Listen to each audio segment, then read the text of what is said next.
Joanna walked away from me again. But this time, it wasn't during an argument or after a misunderstanding. It was on our wedding day. I stood there, rooted in place, watching her figure disappear through the doors while whispers rippled through the crowd. And then a voice echoed in my mind, calm, mechanical, yet undeniable. This is the 100th time the female lead has abandoned you for the supporting male. Do you wish to stop being her lead? My answer came without hesitation. Yes. Very well. You may now choose a new male lead for her story. Ezekiel, I said quietly, since you can't let him go, let their story finally bind them together. The voice continued, steady as ever, because Joanna was tied to you as a lead. You were fated to forgive her no matter what she did. But now, that bond is broken. You are free. Can she ever return to me? Rebind herself? I asked. No, she no longer has that right. And with that, the voice faded. In its place, clarity rushed in, like clouds parting to reveal the sun. I turned back to the guests, to the chaos, to the shame painted across every face. My hands were steady as I reached for the microphone. I'm sorry, I said, my voice cutting through the noise. This wedding will not continue. Joanna has chosen her path, and I will choose mine. From this moment forward, our engagement is over. We will go our separate ways. The banquet hall erupted in shock, but I wasn't done. All gifts, I added, will be returned double. Thank you all for coming. And then I bowed. My heart felt strangely light as I stepped off the stage, leaving behind the wreckage of the life I once thought I wanted. Joanna and I had never registered our marriage. Everyone knew that, not because I refused, but because she insisted on testing me for 2 more years. At the time, it felt cruel. Now, it felt like a blessing. Divorce is hard, and thanks to her, I wouldn't have to go through it. As I descended the steps, my parents rushed toward me. Son, are you serious? My mother asked, clutching my hand like it was her lifeline. Her voice shook, her eyes searching mine. Have you really thought this through? She had never liked Joanna, not because of wealth or background, but because Joanna never truly loved me. I knew she was right. I just didn't want to hear it. And yet, I was the one who loved too deeply, too blindly. For years, my mother stood by, silent, helpless, watching me compromise again and again. And now, she looked at me with hope, a hope she didn't quite trust. My father's hand came to her shoulder. His voice was calm, but heavy with disappointment. Don't believe him. One phone call from Joanna, and he'll be back at her side. He always is. His words stung because they were true, not just to him, but to everyone. My mother's face dimmed with that truth. In that moment, I realized my weakness hadn't only destroyed me, it had tormented the people who actually loved me. This time is different, I promised, gripping their hands tight. Believe me. All right, my mother whispered, though her eyes betrayed her doubt. They patted my back, silent, unconvinced. And why should they believe me? Joanna had abandoned me 100 times. 99 of those times, I forgave her. Why should this be any different? But deep inside, I knew. This time, it truly was. As we stood there, Joanna's parents approached. Daniel, her father sneered, puffing out his chest. Why would you say such rash things in front of everyone? You've upset Joanna. Now it's your job to soothe her. He leaned closer, lowering his voice with a smirk. How about this? Secure me that East District land deal, and I'll speak to her for you. Once upon a time, this man had groveled in front of me. Now, arrogance dripped from every word. All because I'd indulged Joanna. All because I'd made her believe she could do no wrong. Mr. Wong, I said coldly, there's no engagement left to protect. I don't need you to plead with her on my behalf. As for the land deal, you won't get it. In fact, Sue Group will end all collaboration with your company, effective immediately. Every investment will be pulled. His face turned crimson. His company was hanging by a thread, propped up only by our support. He jabbed a finger at me, spitting venom. Fine. You'll regret this.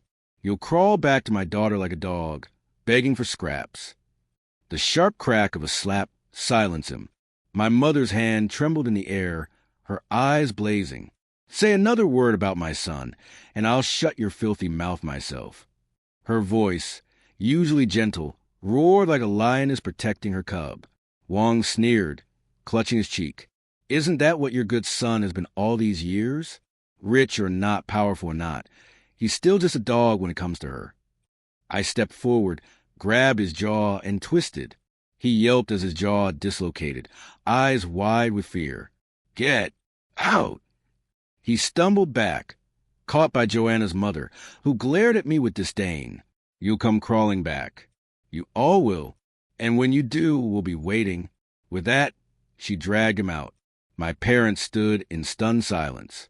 Their eyes, once doubtful, now studied me with something else. A mix of shock and maybe, just maybe, respect. "I will not apologize," I swore. And for the first time, they didn't argue. Later that night, as the last guest left, my assistant came up quietly. "Boss, should PR handle the trending topics?" I pulled out my phone, and there it was, our wedding, plastered across the internet. A storm of hashtags already on fire. Hashtag Joanna the Runaway Bride.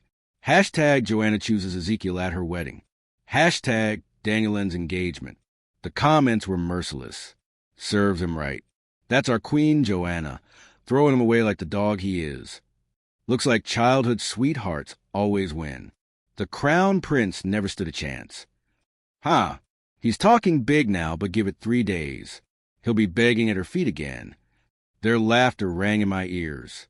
And yet, for once, I wasn't crushed by it, because they were wrong. This time, I wasn't coming back. The internet lit up like wildfire. "Poor crown prince," one comment sneered. "All these years, and he never even got a title, just a label of a simp. Our queen is ruthless." Another chimed in, "Good thing she never signed a marriage certificate. She can walk away whenever she wants. Even with half the city's elite at the wedding, she still does whatever she pleases. To her, he's nothing. Crown prince or not, just a plaything." And the chorus kept coming. Queen really is the star of her own badass story. The screen overflowed with praise for Joanna, every comment painting her as untouchable. Even though she had abandoned me, even though she was wrong, her fans twisted the story into some warped feminist defense. To them, she was blameless. To them, I was disposable. A few neutral voices dared to speak up. "You fans should calm down. Let's be honest.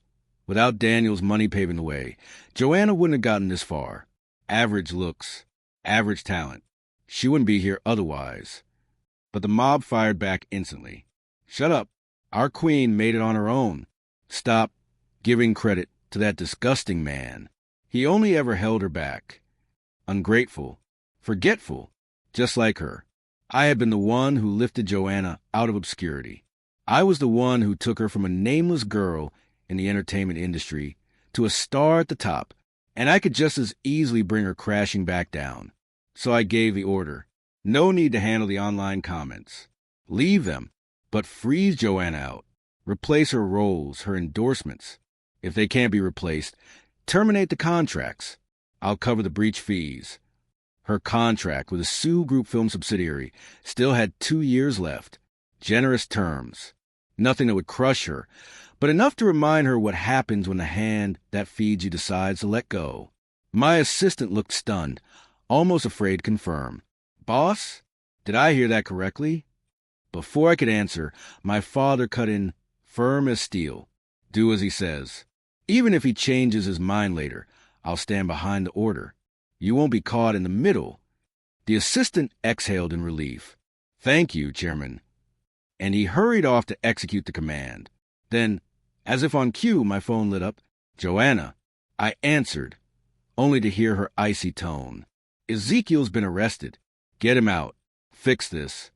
She didn't ask. She ordered. I frowned, hung up, and blocked her number. Seconds later, an unfamiliar number flashed across the screen. I picked up again. "Daniel, what are you doing?" Joanna's voice snapped through the receiver. "Ezekiel fought because of me. He was defending my honor. Shouldn't you be the one to bail him out?" My problems are your problems, aren't they? Her entitlement was staggering. I couldn't help but laugh. Joanna, has no one told you? I've already announced publicly that our engagement is over. There was silence, a beat, then her voice softened, a practice plea.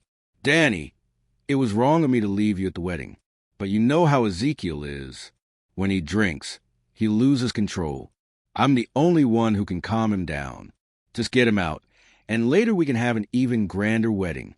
Oh, and he hit the Shun family's youngest son. Smooth it over, will you? I'm worried about retaliation. Once upon a time, those words would have broken me. No matter how angry I was, one coaxing phrase and my anger would dissolve into guilt and concern. But not this time. Not my problem, I said coldly and hung up. When I looked up, my parents were watching me closely. My mother's eyes glimmered with hope, but my father's hand pulled her back. Don't get ahead of yourself, he warned. It's been less than a day. I saw the hesitation in their faces. They wanted to believe me. They wanted to trust that I was free at last. But years of weakness had taught them to doubt, and the truth cut deep. My choices hadn't just destroyed me. They had hurt the people who loved me most. Ezekiel's fight wasn't a mystery. I'd already had people look into it. He hadn't even shown up at the wedding. Instead, he drowned himself in whiskey at some bar. I suppose I could almost understand it. Watching the woman you love marry someone else, that can break a man. But then he overheard strangers talking, whispering that Joanna had married down, that she'd lowered herself to be with me. And just like that, Ezekiel snapped. A grown man in his 30s throwing punches at a kid barely out of his teens. And not just any kid, the youngest son of the Shin family. A family known for their ruthless protection of their own. Ezekiel had no idea what storm he had just unleashed. Joanna didn't dare call me again, but she did send a text. Daniel, I'm giving you one day to think it over. If you don't help Ezekiel, then we're finished. It was her old tactic. Threaten me, dangle herself like bait. And usually I fell for it. Not this time. I ignored her. By nightfall, rumors began spreading across the industry. Joanna's roles were being quietly reassigned. Endorsements pulled. Her fans panicked. What's happening? Is Daniel actually serious? Is Crystal being blacklisted? Even I have to admit, Daniel made her who she is. No. Our queen worked hard for everything. She deserves it. At exactly midnight, Joanna herself posted on Weibo, "What doesn't kill me makes me stronger." Her fans erupted again, rallying at her back. That's our queen. She's fearless, self-reliant. I love her. Haha, the queen has spoken. We'll always stand by her. I laughed at their blind devotion. They'd lived too long in a greenhouse, too sheltered to understand the real storms of the entertainment world. But Joanna was about to learn. 3 days later, she walked into my office. I had thought she'd hold out longer. I'd overestimated her. She stormed into the conference room, her voice sharp and cold. Daniel, what the hell are you doing? She demanded an explanation in front of everyone. I looked at her carefully. Small frame, skin slightly tanned, features plain. Her eyes were large, but hollow, always pretending a depth that wasn't there. And I thought back. 3 years. 3 years I've been bound by a system that forced me to worship her, to raise her up, to believe she was worth everything. Now, finally free, all I felt was disgust. Thank God I was finally free. But Joanna, she wasn't ready to let go. She slammed her hand on the table, eyes blazing. First, you're going to get Ezekiel out of jail for me. Second, your family will apologize to my parents and restart business with my father's company. Double the investment. Third, I want my resources back. You'll secure me the lead role in Director Zhang's film. Do all that, she tilted her chin proudly, and maybe I'll consider forgiving you. I couldn't help it. I laughed. A sharp, bitter laugh. Miss Wong, if you're sick, go see a doctor. Don't come here spouting nonsense. I signaled to security. Escort her out, and if anyone lets her in again without my permission, hand your resignation to HR. Daniel, her voice cracked. twisting into anger, her glare filled with the same venom I'd seen too many times before. In the past, that look used to cut me deep. I'd rush to fix things for her, to carry Ezekiel's mess on my shoulders. And still, not a single thank you. Back then, Ezekiel would at least mumble some gratitude, but Joanna would always stop him. Why thank him? He should have done it without being asked. That's not sincerity. Slowly, their gratitude turned into expectation, as if my sacrifice was their birthright. But not anymore. Now, I looked at her the way you look at someone who's lost their mind. "You'll regret this," she spat, her voice shaking as the guards dragged her out. I smiled. The one who'll regret it isn't me. That evening, I went home to something I hadn't felt in a long time: warmth. My mother cooked dinner herself. My father opened a bottle of wine. "Not bad," he said with a rare smile. 3 days. That's worth celebrating. I sighed. The road ahead was long. Changing their perception of me wouldn't be easy. The day Ezekiel was released, Joanna picked him up herself. A video went viral. Her brushing dirt from his shoulders, eyes full of tender concern. By the end, she had her arm looped through his, giggling as they walked to the car like lovers straight out of a drama. The internet lit up. So sweet. Childhood sweethearts are unbeatable. Look at her eyes, full of love. She never looked at the crown prince like that. Hilarious. Cold with Daniel, but a love-struck girl with Ezekiel. Queen, admit it already. The one you love isn't Daniel, it's him. And the line that stung most: love in a cough can't be hidden. The crown prince is finished. Can't wait for this couple to go public. Before, those words would have lodged in my throat like glass. But now I almost want to applaud. Congratulations, fans. Your wish has come true. What I didn't expect was to run into them the very same night. I was leaving a bar with a friend, waiting for our driver, when a voice cut through the night. A woman's voice, sharp and furious. "I'm Daniel's girlfriend. Let's see who dares touch him. Get lost." Joanna, my friend, and I traded a look and hurried toward the alley. We arrived just in time to hear a thug scoff. "Yeah, right. You dumped him at the wedding for this guy, and young Master Sue already cut you loose. Move aside. We're only here for Ezekiel." Joanna lied without missing a beat. I reconciled with Daniel. "He'll be here any minute to pick me up. If you're so tough, don't leave." The thugs hesitated, glancing at each other. Under that sickly yellow light, Joanna knelt beside Ezekiel, brushing his bloodied face with trembling hands. Tears streamed down as she whispered, "It's okay now, brother. Once Daniel gets here, we'll take you to the hospital." The little warmth I had left for her froze to ice. 3 years together, and Joanna had never shed a tear for me, not even when I nearly died protecting her. I still remember that night. The crash, the blood pouring from my head, my ribs broken, and her first words: "You did that voluntarily. Don't try to use it to guilt me later." While I was on the operating table, fighting for my life, she went to Ezekiel's birthday party, smiling, laughing, untouched. My mother had been furious, calling her out. Joanna's response: "I'm not a doctor. What's the point of waiting at the hospital? Ezekiel's my only family. What's wrong with me celebrating his birthday?" No concern, no sympathy, just ice. After that, when my parents found out I was still with her, they took back the company's shares they'd given me. They were right. If I stayed blinded by Joanna, the Sioux group would eventually fall into the Wong family's hands. There's no reconciliation. I stepped into the alley and all eyes turned. "Young Master Sioux," one of the thugs exclaimed. I nodded. "Carry on. I'm just here to clear a misunderstanding." "Got it." They shoved Joanna aside, then went back to pounding Ezekiel into the ground. My friend and I walked past, calm as ever. "Daniel, don't go." Joanna screamed, her voice breaking. I didn't even look back. Her pleas echoed behind me. "Stop, please. I'll pay you 10,000, 20,000. The thugs ignored her. My friend snorted. "Now that's true love. You were just a side story." I didn't argue, just kicked his shin for being smug. As we laughed, Joanna came running. mascara streaking down her face, hair a tangled mess. She clutched my arm desperately, sobbing, "Daniel, please, Daniel, save Ezekiel." Joanna's voice trembled as she looked at me, desperation clouding her eyes.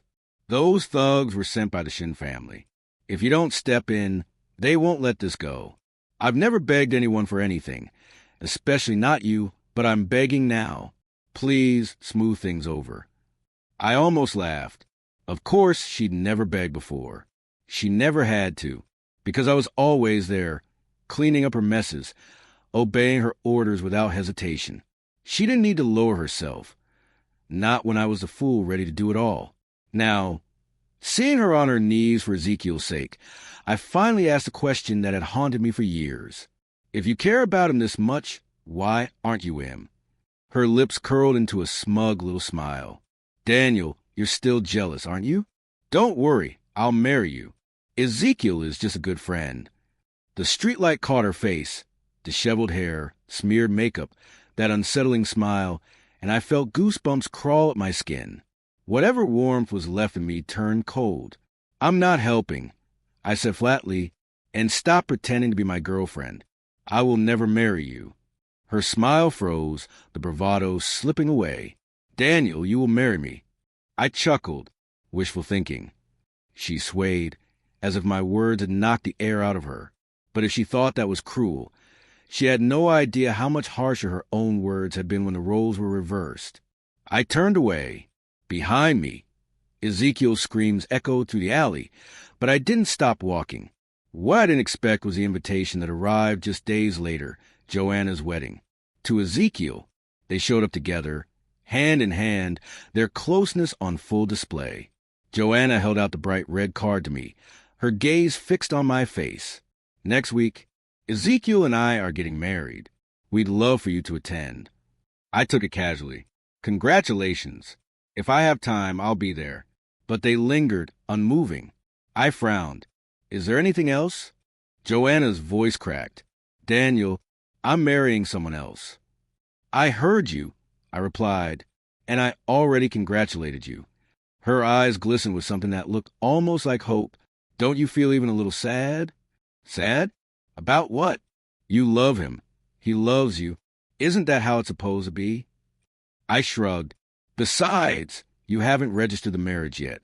You can always change your mind." Ezekiel's face darkened.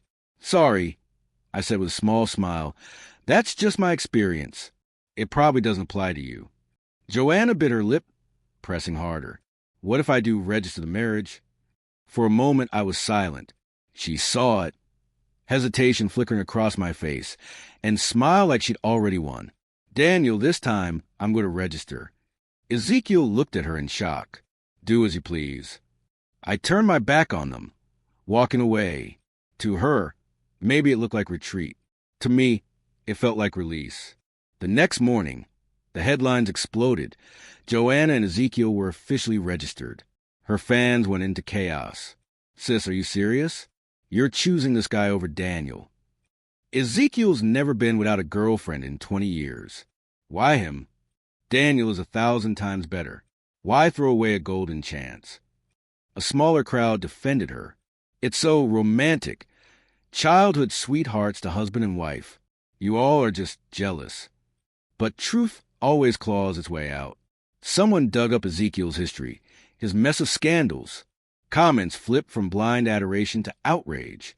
And then she cornered me in the parking lot, this time alone. "Daniel, I really got married." She shoved the certificate in my face. "Congratulations," I said coolly. "You finally got what you wanted." Her eyes searched mine, frantic, looking for regret, longing, pain, anything. But there was nothing. This isn't right," she muttered, panicked. "It wasn't supposed to be like this. That day, you clearly—" "Just live your life." I cut her off. "And don't come looking for me again. Your husband wouldn't like it. The two of you are a perfect match." "No!" Joanna shook her head violently, her voice cracking. "He's not good enough for me. He smokes, he drinks, he's reckless. He's trash. He can't even take care of himself." So she knew. She'd always known. And yet in front of me, she flaunted him, humiliated me, belittled me. Daniel, her tone softened now, almost pleading. You and I, we're the ones who belong together. Marrying him was just to provoke you. I'll divorce him. I'll never see him again. Just, please, let's go back to how we were. Her grip tightened around my arm, desperate. But when I turned my head, I caught sight of Ezekiel standing in the distance, fists clenched, veins bulging. I smiled coldly. Everyone knows you love him. You just don't want to admit it. Tears streaked her cheeks. No, the only person I love is you. And then her parents appeared, their arrogance from the wedding nowhere to be seen. They bowed and scraped, smiling nervously. Son-in-law, let's talk about this at home. I pointed behind them, stunned by their shamelessness. Your son-in-law is over there. Don't get the wrong person. Mr. Wong turned, his gaze flickering toward Ezekiel before landing back on me. Don't worry, son-in-law, he said softly, almost pleading. That marriage? It's just a formality. Beside him, Mrs. Wong's face lit up with a smile, the kind that pretends everything is fine. Danny, you're the son-in-law we chose. Come home with us. Tell me what you want to eat. I'll make it for you. Isn't my cooking still your favorite? For a second, I almost laughed, because the truth, I had never once been treated like this. Every visit to their house had always been about Ezekiel, his food, his comfort, his happiness. My preferences? Invisible. So I looked straight at them and said, firm and steady, you're wrong. Their marriage isn't just a formality. They registered it. It's legal. And unless one of them wants out, no one, not even you, can break it. Ezekiel's eyes darkened, scanning his family with a sharp, guarded look. Joanna quickly squeezed my hand, her voice trembling. Ezekiel will do as I say. If I want a divorce, he'll agree. But I peeled her fingers away, one by one, cold, detached. Miss Wong, I said, my voice like ice. Your marriage or your divorce has nothing to do with me. Stop dragging me into it. Her lips parted, desperate to speak, but I cut her off with a glare. Let go. She froze, startled, then crumbled to the floor, hiding her face as tears spilled. Why is this happening? And the answer slipped out like a knife. Because you've been trampling over other people's feelings all along. Still, I didn't move. I didn't comfort her. And in that silence, Mr. and Mrs. Wong suddenly dropped to their knees before me. Son-in-law, they begged, voices breaking. Even if you won't forgive Joanna, at least help our company, for the sake of the past. Their company, the pride of Joanna's grandfather, was hanging by a thread. Mr. Wong had run it into the ground years ago, only for me to save it. And now, cut off from my support, it was collapsing all over again. But I walked past them without a word. Behind me, I heard their anger turn on Joanna. This is your fault. All of it. You chased after that worthless boy, abandoned your wedding, and now he doesn't want you either. Her cry echoed, broken and raw. Did you ever treat him well? You always blamed me. But now I want a divorce. Right now, I'm not marrying you. It was almost ironic. She could finally find her voice, her defiance. But not for me. Never for me. Because when Ezekiel pushed me down a mountain slope years ago, Joanna stood by him, accusing me of being malicious. Even then, bruised, battered, and barely conscious in a hospital bed, she cared only for his scraped forehead. Never for my bleeding hands or swollen ankle. That was the first time I thought of leaving her. But all it took was one phone call, one sweet plea, and I fell right back into her trap. Not anymore. Now, watching her sob on the floor while her parents begged, I finally understood. This wasn't my burden to carry anymore. Their regret, their downfall, was nothing more than the price of their own arrogance. I had her brought into my office. When Joanna walked in, she was different. Her voice softer, her manner suddenly polite. But I didn't play along. I stayed cold, professional, no wasted words. The contract termination was over in minutes. She stood to leave, then paused. Excuse me, she murmured. I need to use the restroom. She headed into the lounge, and something in me tightened. 10 minutes passed. No sound. The door locked. My gut sank. I kicked it open. Blood soaked into pale sheets. Joanna's wrist cut, her body half conscious. The staff behind me screamed. She hadn't given up. Not on me, not on her old tricks. I wrapped her wounds, rushed to the hospital, and waited. When she opened her eyes, tears spilled instantly, her hand reaching for mine. "Danny, let's get back together. I love you. You love me too, don't you?" I stepped back, looked at her pale, desperate face. My voice was steady. "This is the end. Hurting yourself won't change anything. I don't love you anymore." Her lips trembled. "Why? You love me so much. You said it yourself. Loved. Past tense. Every time you chose Ezekiel over me, this day came closer." "No," she whispered, almost pleading. "You're supposed to forgive me. You always forgive me." But I didn't have the energy to argue. Instead, I gave her the truth. "I won't forgive you. I won't be with you. Because Ezekiel, he's your real male lead." Her eyes widened, the shock cutting deeper than her wounds. "No, you're my male lead. You've always been." I smiled faintly, waved as though letting go of a weight. "I changed it the day you ran away from our wedding. No need to thank me." Her scream tore through the hospital walls. "Liar. Change it back. Change it back." Maybe she was shouting at me, maybe at her system. Either way, I walked out. And there he was, Ezekiel, bloodshot eyes, reeking of liquor and smoke, swaggering down the hall. Minutes later, glass shattered behind me, followed by Joanna's furious voice. "What are you doing here? Get out!" His laugh was lazy, cruel. "I'm your husband, aren't I? How could I not come? You look fine enough. Now give me some money." Weeks later, I saw her again. A cocktail party. But Joanna wasn't the same icy star she once pretended to be. She was chasing directors, flattering producers, clinging to anyone who might give her a lifeline. After leaving the hospital, she'd open her own studio. Without my backing, the work dried up.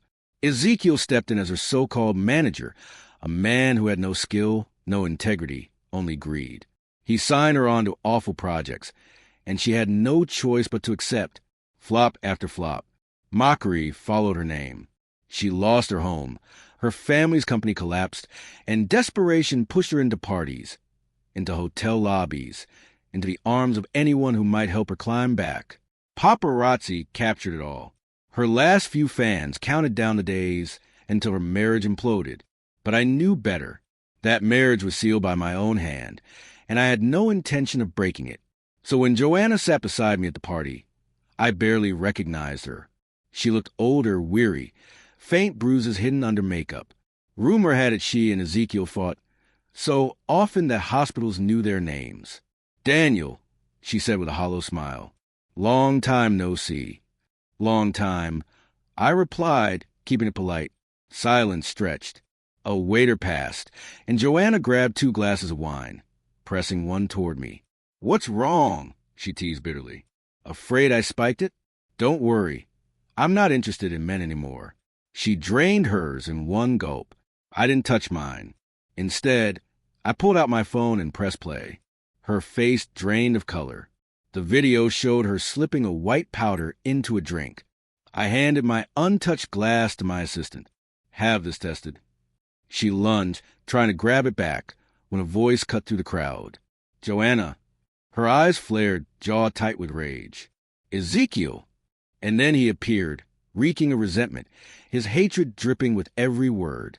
"You didn't think I'd come back, did you? But it's not so easy to get rid of me." He came staggering in, leaning on a crutch. His head was wrapped in bandages, scars crawling across the skin that was left exposed. Joanna snapped, completely lost it. She lunged at him, screaming, "Die!"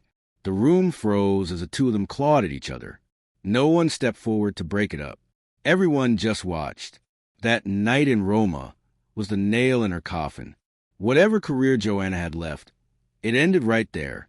Her last fans abandoned her. Some even turned on her. And the drug she had slipped into my drink? The test results came back clear. It was meant to send me spiraling into hallucinations. A friend clapped me on the shoulder when the truth came out. "Good thing you were ready," he said. "Congratulations on dodging that fire pit." And he was right. Let them destroy each other. Because they did. At that party fight, Joanna was left disfigured. Her beauty gone, her sight stolen. Ezekiel's fate wasn't any kinder. His leg crippled forever. Later, her own parents went public, exposing Ezekiel's abuse online. The internet didn't sympathize. The comments were ruthless, echoing the same sentiment. Evil begets evil. And so they remained, a toxic pair, bound together by misery, incapable of living together, incapable of separating. As for me, I stepped fully into the life I had been building all along. I took control of the family business. I found someone real, someone whose love matched mine, whose world aligned with mine. We dated for 2 years before we walked down the aisle together. A wedding that was everything the first one never could have been. And as the ceremony ended, I heard it again, that voice I had almost forgotten. "Daniel, congratulations. You found the right person. You and your wife will love each other, grow old together, and live a life full of happiness." For once, I didn't doubt it. This time it was true.